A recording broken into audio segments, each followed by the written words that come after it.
Good day there, ladies and gents. This is Jack speaking, and I've got another Hex video for you today. This one's a bit different than the last few. I was basically asked by someone what the deal with Sabotage was for playing, if it was worth playing or not, basically how the card worked. So I thought I'd take a look at back so that everyone can get the deal on basically what the card Sabotage is. So I'll get straight into it. We're going to do an analysis on Sabotage.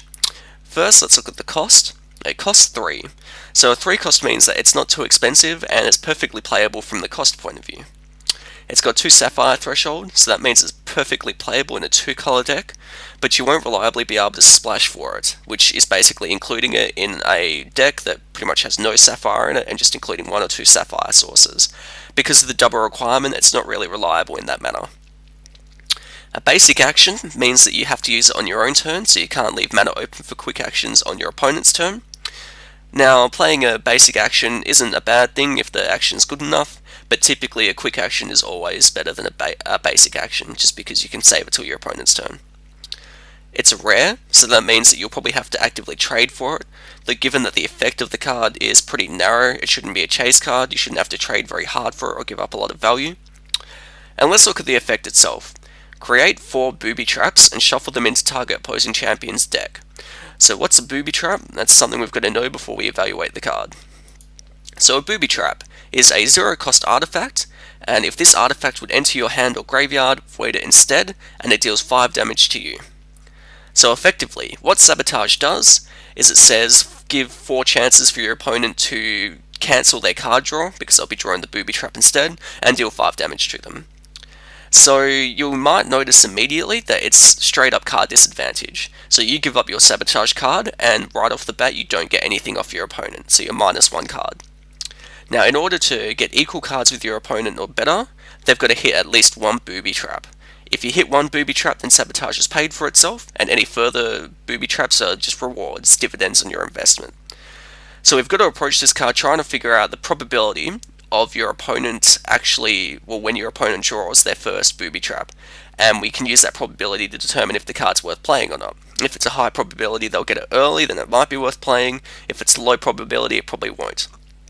So what we're looking at is a scenario involving the probability that they'll draw a booby trap, and given that many scenarios can occur, we've got to make a few assumptions just so we've got something to work with. So we'll assume that we go first, and that we play it on turn 3, which is as soon as we could play it. We'll assume that our opponent doesn't have any card draw in their deck, and they're just getting their 1 card per turn, draw at the start. And we'll assume they don't have anything that might affect their deck size for calculations, so things like Pack Raptor or cards with Escalate that get shuffled in. So when you play Sabotage on turn 3, your opponent has drawn 2 cards, so with their initial 7, they have 51 cards left in the deck. When you shuffle the booby traps into their deck, they have 55 cards, 4 of which are the booby traps. So they've got 51 non-booby traps and 4 booby traps. So at this point, working out if they'll draw at least 1 trap isn't too difficult. We're going to look at the odds of not drawing a booby trap each turn, and then we use those odds to determine when the odds of not having drawn one is under 50%. So that is, the odds of having drawn at least 1 would be over 50% at that point, so more likely to have happened than not. So let's see how many turns it takes. I've done up a list of the probabilities. So on your opponent's turn 3, there are 51 non-booby traps and 4 booby traps, so that is a 92.7% chance that they won't draw one. Turn 4, 50 to 54, it's a 92.6% chance they won't have drawn one, and the cumulative probability that they won't have drawn at least 1 is 85.8%. So then we've got 92.5, 79.4, 92.3, 73.3, and you've got this table here, so you can look at all the stats if you really want. But essentially, on their turn 11, they've got a 91.5% chance to not draw a booby trap. But by that point, they've got a cumulative probability of 47.9% to have not seen at least 1 booby trap. So what that means is that under this scenario, if you play your Sabotage, on turn 3, and then they draw 9 cards, by the 9th card, it's more likely they've seen at least 1 booby trap than not. And that's basically what this little bit down here says. So what does that mean? Basically, you could almost add the line to the card, flip a coin. If you win the flip, your opponent will draw a booby trap within the next 9 cards. If you lose the flip, it will take at least 10 draws. So the question becomes, is a card that suggests that you'll probably have 8 plus turns of card disadvantage until it pays for itself worth playing? So I think in a vacuum, most players are going to agree that it's not worth playing. It's just too much of an investment. You've got way too long for it to pay dividends. If you can survive that long, it's going to pay for itself, but the problem is it doesn't help you survive until that point. So you play it, it doesn't help you control the board at that point, and you're just waiting for it to go off. It's basically a long time to double down. It doesn't help until it goes off. It's great when it does go off, but the chances are it's not going to go off anytime soon. It's got potential in some sort of combo deck, like if you could cast it multiple times and get a much higher percentage chance of them drawing it, but a lot of cards have potential in a combo deck, and in a vacuum this effect just isn't strong enough. There's just not enough chance of them drawing the booby trap.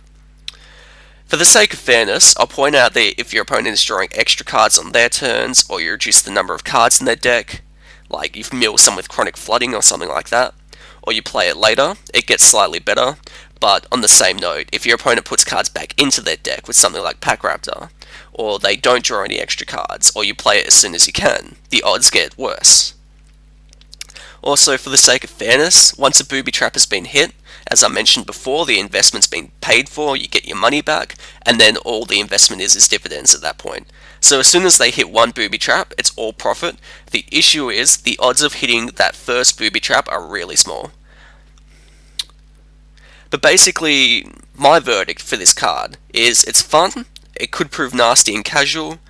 I wouldn't be surprised if someone tried it in competitive and got lucky with it, but I think good players are probably going to avoid this card because you actually do have to be lucky to get it to pay for itself anytime soon. You're relying too much on getting good luck when the odds say that it's going to take far too long to pay for itself. So there may be some kind of combo for it, and if that happens, it could be competitive, but I really don't see it happening.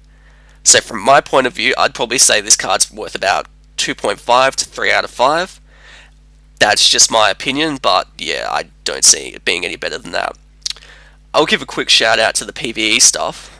Essentially, it's the same sort of situation in PvE. On its own, in a vacuum, it's not that great. In a dedicated deck or a combo deck, it might prove me wrong. In terms of the equipment, it doesn't really do anything special.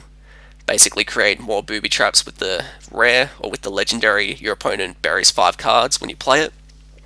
So essentially those pieces of gear slightly increase your odds of it actually coming off, but even then, that's 2 pieces of equipment to increase your odds, and the odds aren't going to be in your favour for it to be going off anytime soon.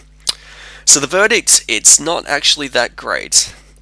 But yes, that's my analysis on Sabotage. If you disagree, feel free to leave a comment and I'll try to get back to you. In any case, I hope you enjoyed that, and I'll catch you guys next time.